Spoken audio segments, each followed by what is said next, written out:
Before we get into today's video, I do want to let you guys know that this video is for educational purposes only. Please remember to be kind to everybody everywhere, in your everyday life, in your home, in the grocery store, and especially in the comment section down below. Please do not show hate to anybody, anywhere.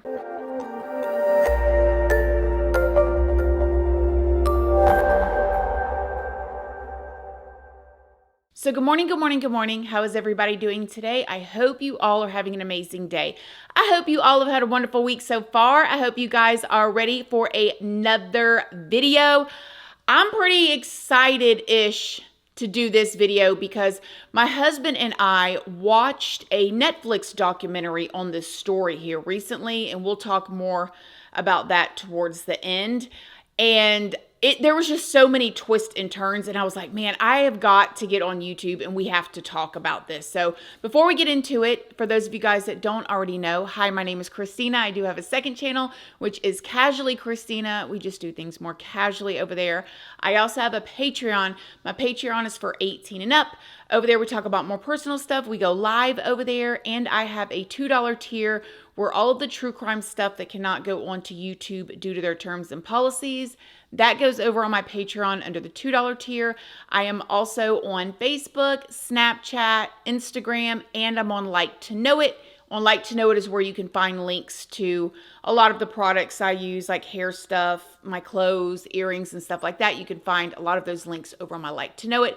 And all of those platforms are linked down in the description box if you'd like to come and check me out. So let me just take you guys back to 2012 in Omaha, Nebraska. There was a 42-year-old woman, a single woman with 2 children at home, named Shayna Liz Golyar. Now, in the fall, Liz decided that she wanted to meet someone, so she ended up joining an online dating website called Plenty of Fish. Now, for those of y'all that's been around for a while, y'all remember Plenty of Fish. I don't even know if it's still around, but back then, y'all remember. There was some rumors that Plenty of Fish was kind of like maybe a hookup site, but there were people that were on it looking for love in a relationship. And so on Plenty of Fish, Liz met a 35-year-old man named Dave Kroupa. Now, from the start, Liz and Dave agreed that they were both not looking for a serious relationship. They wanted to keep things casual and they just wanted to have fun. Dave was a mechanic and he had recently become a single father after him and his long-term partner, Amy, split up. The two of them, Dave and Amy, have 2 children together. And they did split up amicably. And when they did, Dave wanted to stay close to Amy and his children and still be very involved in his children's lives. So you guys are following me now, right? We got Dave.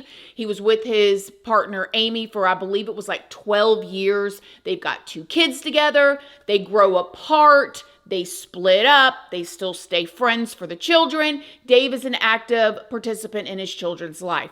He gets bored, decides he wants to start mingling maybe, goes on this website, Plenty of Fish. This is where he meets 42-year-old Liz, who's living alone, and she has her 2 children.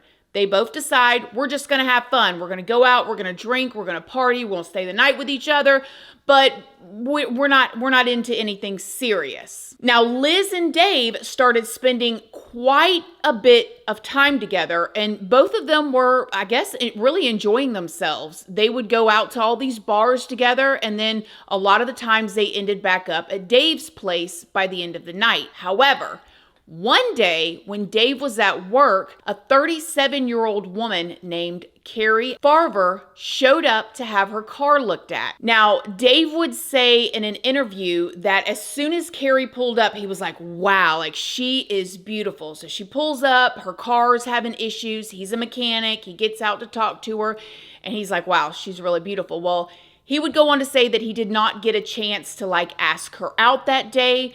And a couple weeks later, he was on Plenty of Fish. And this is where he saw that Carrie had like her profile on Plenty of Fish. And so he sent her a message and he asked her on a date. Because Dave and Liz agreed to keep things casual between them, Dave did not think that there would be any issue with him going out with Carrie. On October 29th of 2012, Dave and Carrie went on their first date. While they were at dinner, Liz started to blow up Dave's phone. Like, she is calling him over and over again, texting him over and over again. You got to imagine this guy, been in a relationship again 12 years. He's got 2 kids. He wants to just, at his age, he says he wants to go out and have fun. He's just been in a serious relationship. He's not looking for that.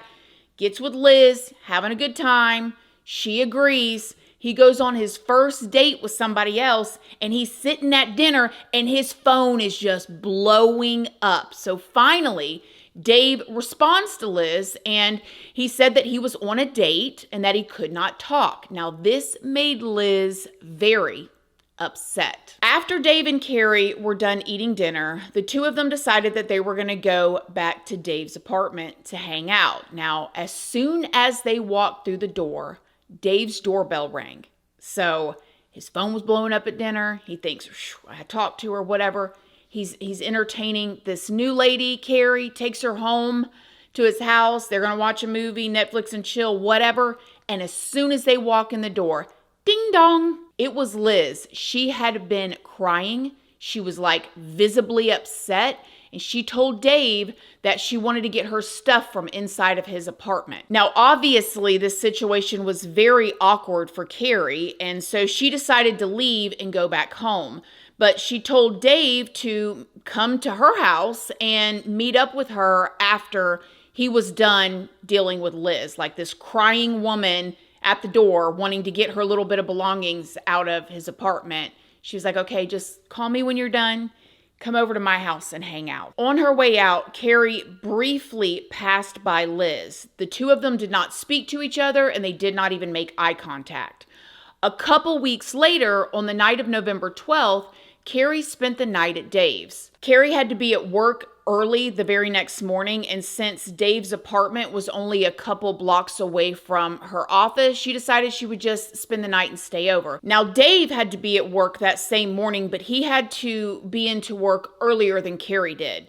So he got up super early, said bye to Carrie. He leaves his apartment, he goes to work. He had no idea that that would be the last time that he or anyone would ever see Carrie. That day, when Dave was at work, he got a strange text from Carrie. The text asked if they could move in together. Now, Dave thought that this was super strange because him and Carrie had agreed to keep things very casual, and they had only been talking and hanging out for 2 weeks. Okay, so at this point, he's like, whoa. Well, Dave responded to this text message and he said, no, I thought that we talked about this. Now, this response that Dave got from Carrie was the first of thousands of text messages that he would get over the next few years. And the response said, fine, I don't ever want to see you again. Go away. I'm dating someone else. I hate you.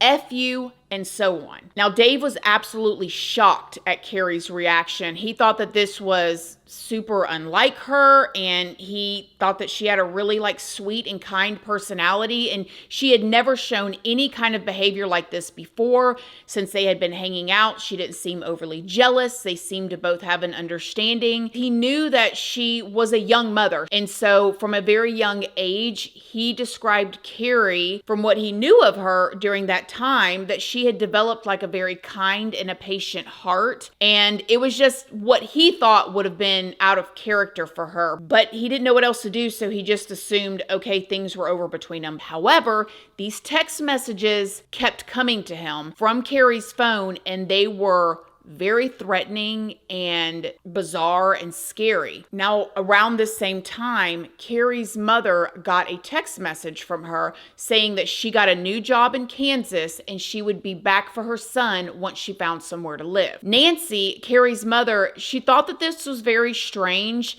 Carrie had never expressed wanting to leave her job and to move to Kansas, and at this point, Carrie's father was very sick, so none of it made a lot of sense that Carrie would just pack pack up and move away. So because of this, Nancy, Carrie's mother, ended up reaching out to the police and she reported her daughter missing. However, because Carrie was a grown woman and she was still reaching out via text message and email to her mom and to Dave from her own devices, the police assumed that she was fine and she just wanted to start over somewhere else. Carrie had a history of bipolar disorder, but she had been stable and well for many years, and she was even, I believe, taking medication to keep her stable. So when the investigators found out about this diagnosis, it was just assumed that she probably had quit taking her medication, and that was what was causing this sudden strange behavior in her. And Nancy, Carrie's mother, she did ended up telling the police that she thought something could be very wrong. And after Carrie's father passed away, she said that she had a dream where her husband came to her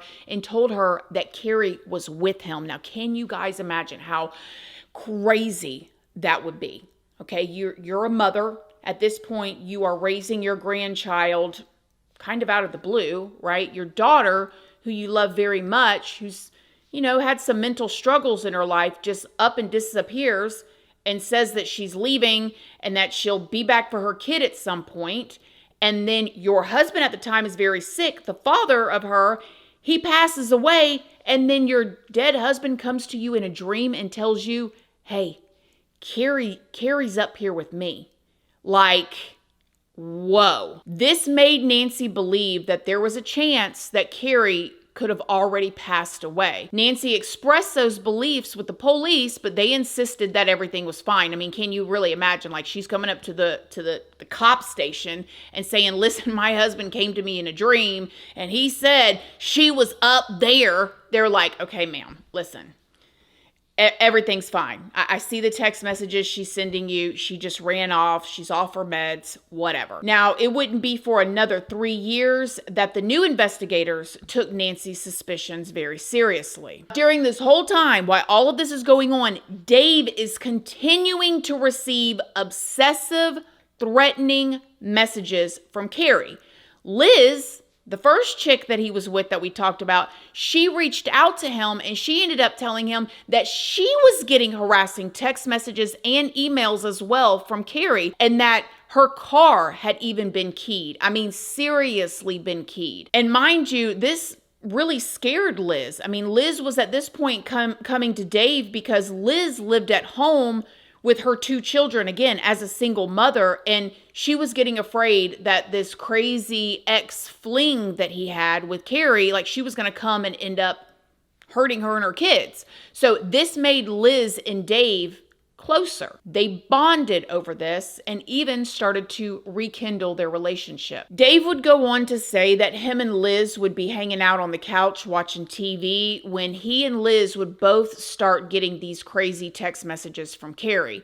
Their relationship didn't last, though. They ended up drifting apart and they did break up. But then one day in August of 2013, which was the year after all of this began, Liz called Dave panicking because her house had burned down and her 4 pets were trapped inside and all 4 of them had passed away. The both of them assumed that it was Carrie because Carrie was texting them all of these like threatening messages.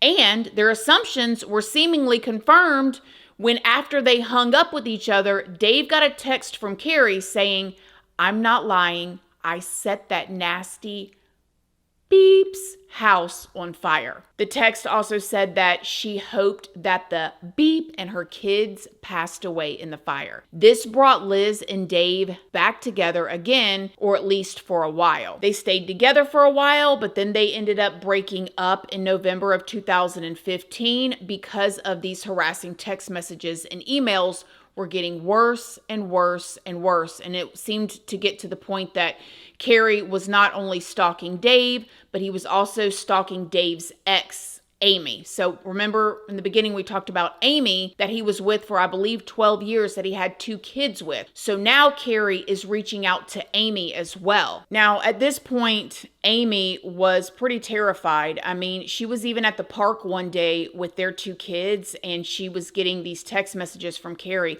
saying that she was watching her and the kids at the park. So because of this, Dave was very concerned. So he moved back in with Amy and his children. That way he could make sure his kids were safe. I mean, she had already burned down, allegedly, Liz's house before.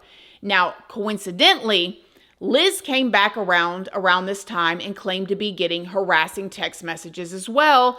And at this time, she ended up going to the police herself, and she told them that she no longer thought that they were from Carrie. She told the police that she thought they were coming from Dave's ex, Amy. She even accused Amy of pretending to be Carrie because she had actually killed Carrie. Now, I want y'all to think about what the police is thinking. Carrie has done disappeared, okay? Now that he moves back in with Carrie and his kids, Liz is going to the police and saying, listen, I don't think it was Carrie at all. I think it's been Amy this whole entire time. Now, this is when things started to fall apart for Liz. Now, the cops, when they began to investigate this, they were quickly able to clear Amy from any wrongdoing. She didn't have no part in anything. She was an innocent bystander, okay? Now, they did not tell Liz this. They just continued their investigation. As a matter of fact, they ended up letting Liz believe that they were suspicious of Amy and they were actively investigating her, and they asked Liz for her help.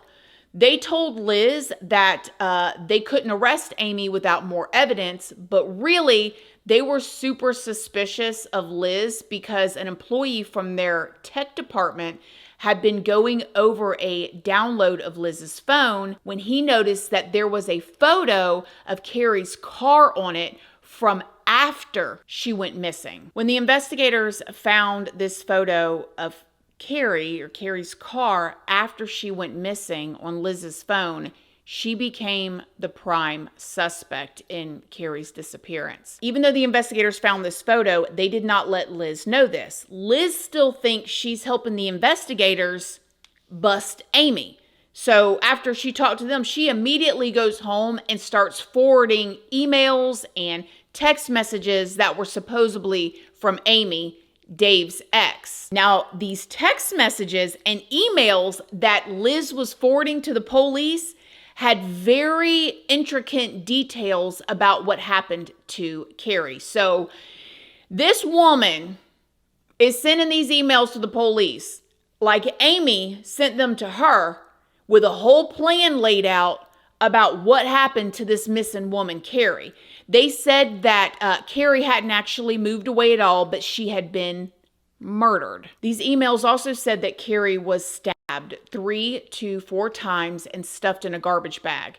Now, given this new information, investigators assumed that Liz must have attacked Carrie in her car sometime after Dave left his apartment that morning to go to work before Carrie left. You guys remember at the beginning of this, we talked about she came over, Carrie did, spent the night because it was only a couple blocks to her job, but he had to get up early and leave. It was the last time he or anybody ever would really see or hear from her again. Fortunately, though, the investigators still had Carrie's car because it had been impounded. And so they decided to go back through the car and research it again. Now, they didn't find any blood when they searched it. So they shine the lights, they shine it over the seats, they find no blood until on a whim, they decided to rip the seat cover off of the passenger seat. And this is when they found a large red stain that did test positive for blood. And it did end up being confirmed to be Carrie's. As they continued to search, they also found a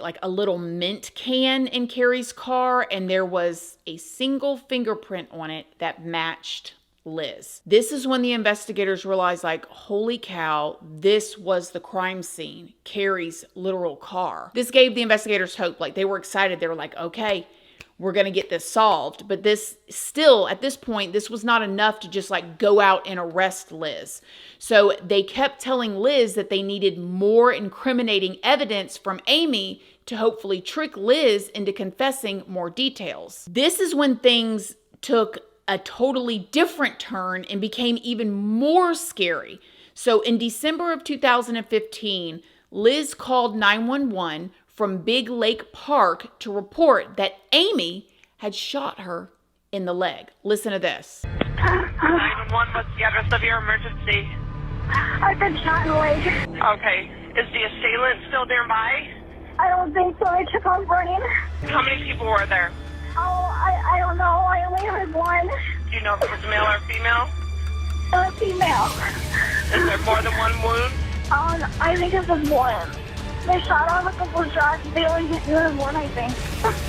Oh, my pure leg is filled with blood. Oh, Jesus. Now, the investigators were able to quickly clear Amy of any wrongdoing, like she was not out there in a field shooting her. But I mean, this chick Liz is going to the extreme, y'all. Do you hear me?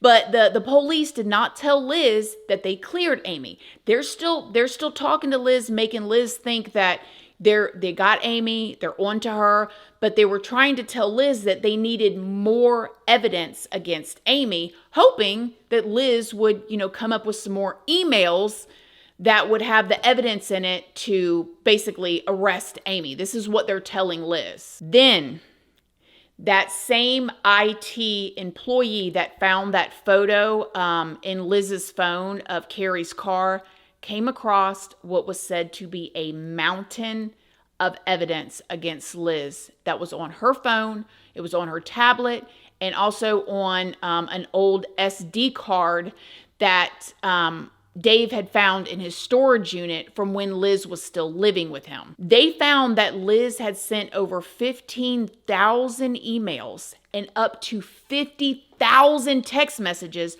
pretending to be Carrie over the last 3 years at this point. She had been using a VPN to hide her location and an app that would let her schedule texts in advance so they would literally come while she was with Dave.